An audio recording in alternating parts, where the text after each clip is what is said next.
Hey everyone, I'm Morgan. And I'm Paul, and we're MTG North, and it's Financial Monday, Morgan. Weekly Finance with MTG North. Here we are. So we pre-released on the weekend. Crimson Vow was fun, man. I had a good time. I thought the set is really enjoyable to play in a limited format. If you draft bombs, right? I drafted Ava Brooke Caretaker. Limited bomb, I thought. I played Green-Black Werewolves because obviously it got that mythic. Yeah, but I'm saying it's either there's the have bombs and the have not bombs. Yes. And now, that's how you're going to play out. Even if you didn't pull a bomb, I still think werewolves is a very viable format. And even vampires. Tribal, there you can go werewolf for vampires. I mean, the humans, spirits in this as well. So Mark from Kicking Myself, he did a spirits deck at his pre-release. He did already, went 2-1. At our pre-release, I went 3-1. Lost to Mac. Mac, congratulations. Getting first place at the pre-release this weekend. Enjoyable. I did enjoy this in a limited format. I thought it was fun. I enjoyed it more than Midnight Hunt. I did not draft any bombs. I went 1-1 and left. I went to bed. And Paul was like, see you later. I'm out. So, Crimson Vow. Financially, not doing, I don't know. No, it's not. It's all in the mythics. Here it's we one are. of those sets. We're in another standard set, just like Midnight Hunt. I mean, one or two cards are going to hold a lot of value, and it'll come and go. Everything else will drop like a stone until something else picks back up, right? Which takes us to the double feature, Morgan. Oh. It came out today that the double feature is not a hand-curated list of good cards from the two sets. It's just all the cards from the two sets. Two sets smashed together with stupid silver etching. And the alternate art is all the cards are just black and white. Same art, except for the one per pack is the silver etching, basically. But it's still all the same art as far as I know. So what a disappointment. I'm going to say that that's stupid. What was the point of combining the two sets into something? Never mind. Let's not even go there. And the price is higher, too. It's going to be priced more around Time Spiral Remastered. So I can get a silver etched card that looks like crap? And there's only 24 packs in the box. Oh, my. It's like a Masters product? It's just a total mess, man. Oh, my God. Is there expedition lands in this box? You could probably pay about the same, maybe a little more, and just get a draft booster box of each Midnight Hunt and Crimson Vow, right? That's the way to go, the regular, folks. Yeah, and just, I don't know. Stay away from double feature. What are you going to... What a letdown. Very. To us, that's a very big letdown. I mean, if you're going to do that, pick the really good cards from both sets and maybe sprinkle in a few things that aren't in either set. Do you know what I mean? Yep. And there's going to be two different kinds of zombies in, when you think about it, right?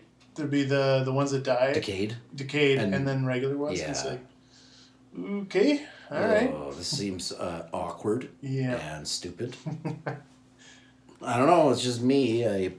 I certainly don't think we're going to be buying much of that to open. Do you? We probably won't open any on the channel, to be honest with you. We might do a road trip down to you know where. Tabletop Giant. We'll be back there later this week. Hit that. Oh yeah, we're gonna go open some collector boxes for you. Collector boxes. So yeah, like Morgan said, hit the sub button. Hit that sub button. The other one more disappointing thing while we're on that subject is there will be special pre-releases for double feature. For the double feature, yes, for the double feature, and it's only at WPN premium stores. Oh, so we can't even. Yeah, we're not. That's not gonna. Think, what is going on here?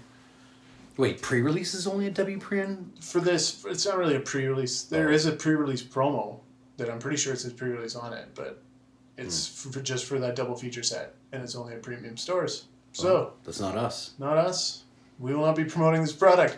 But moving on, Morgan. That's enough negativity. Let's get to something more positive. Okay. Something I do love is the numbered cards are finally here in Magic the Gathering. Whoa. And it's about time, man. So if you guys are on Facebook at all, there's a misprints group, and Ben from Star City Games, he opened the first one that I know of anyway that was shown on the internet, number 77 of 100. I believe that card sold for $5,000. Yeah, 5,000 American. Man. Which is ridiculous. Okay. Because you know what's going to happen with these numbered cards. There's 100 of them. It's Viscera Seer, people.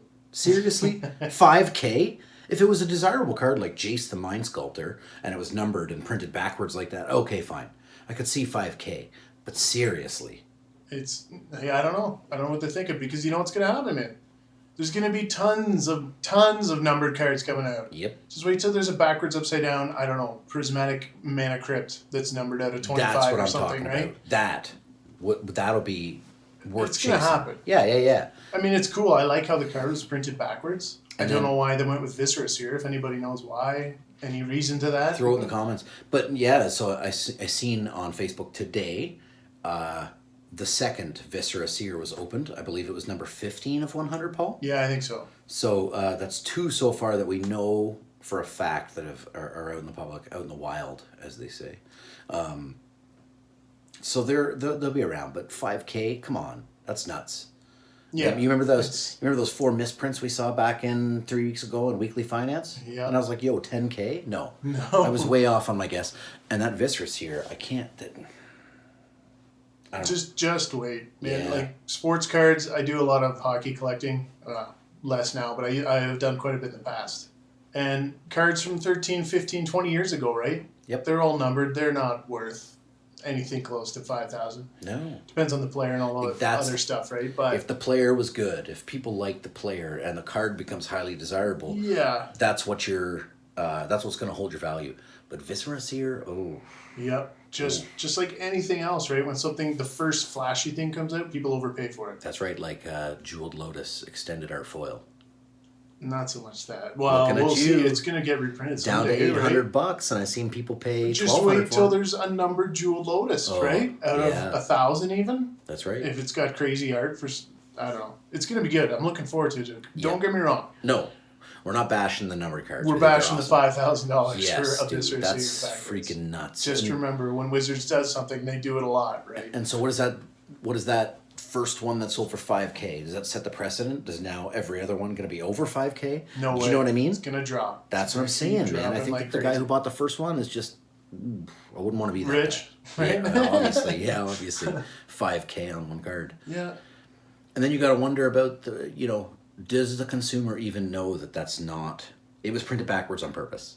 Of course. Do you know what I'm saying? I think that was awesome. That was a cool feature. It's not like they're intentionally misprinting something. No, it looks really good. It's just they're making it wacky and cool and Yeah. different, right? So I can't wait to see what else they do with that. Yeah, be interesting. Artist signatures, like real signatures. that'd be really- It's gonna happen. Real signatures. Oh, A Seb McKinnon numbered out of 100. game worn pieces of Liliana's dress.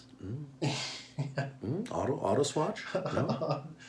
All right, and finally we'll close it up quick here because we do have a busy week ahead of collector's box openings. But the top 5 eBay sales from this past week.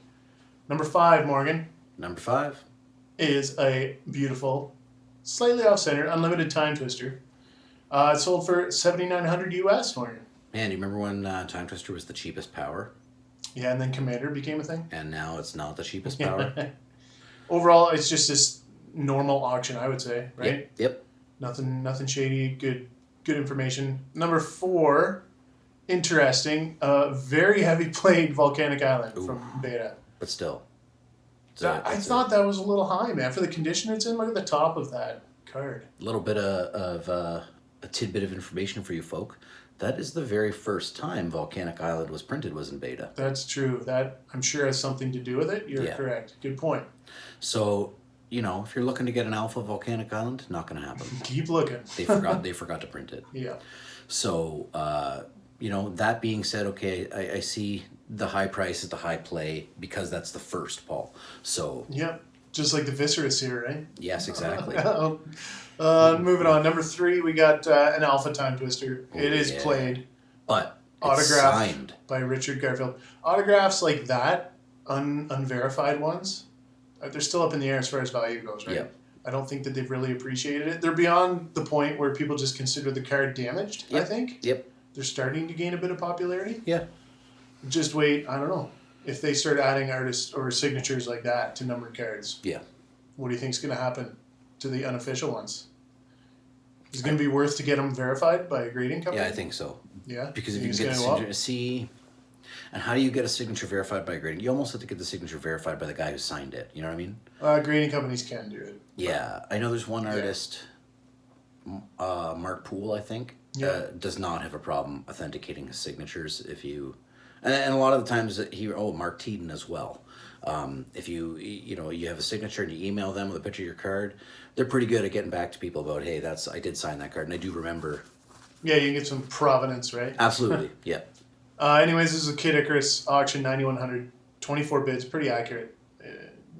auction, right? And at least you're getting a legit card from Kid Icarus. And at number 2, another Kid Icarus, Morgan. Ooh. Boom, Black Lotus, $13,756, 33 bids.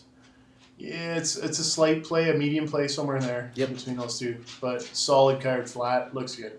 Great. Kid Icarus, reliable seller, 300,000 feedback, which brings us to the number 1 sale this past week.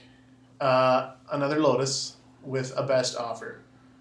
The guy has 7 feedback as the seller. Oh, man. So you got to be careful, but this still did receive an offer, Morgan. Guess, what do you think it is? I think 16, Paul. 16,000? Yeah, because it's definitely higher than number 2, which was 13,756. Yes. It did sell for $16,300. Wow, was I close? USD. Okay. Yeah. That's pretty good. That seems like not a great purchase. I mean, the condition is slightly better, but... Guys, I know that you can get buyer protection when you're buying on eBay. But do you want to risk 16 grand on that? Yeah. Tying up $16,000 from a guy who has 7 feedback. It's the TCG bros, bro. I guess, but personally, that's not something I would do. No. And, it's not like I'm going to miss out on an Unlimited Lotus. There'll be another one. Face-to-face is a couple right now. We see one pretty much every week. We do this. If you like checking out Eye Candy and knowing what the eBay prices are, Keep watching. hit the sub. We do this every Monday. Every Monday, weekly finance, talk about new sets, all kinds of stuff. Double feature. Ugh. Yeah, well, let's wrap it up. Yeah, we'll wrap it up. Yeah, collector boxes coming up this week. We are stoked for that. We'll be back at Tabletop Giant with our good friend Greg. Double feature. Are you going to buy it? Are you going to skip it knowing the price is higher? Not too thrilling, I don't think. Numbered cards, let us know what you think. Yep. All right, guys. Thanks for checking us out. Stay tuned for next week's weekly finance and catch up with us this week for collector boxes. Later.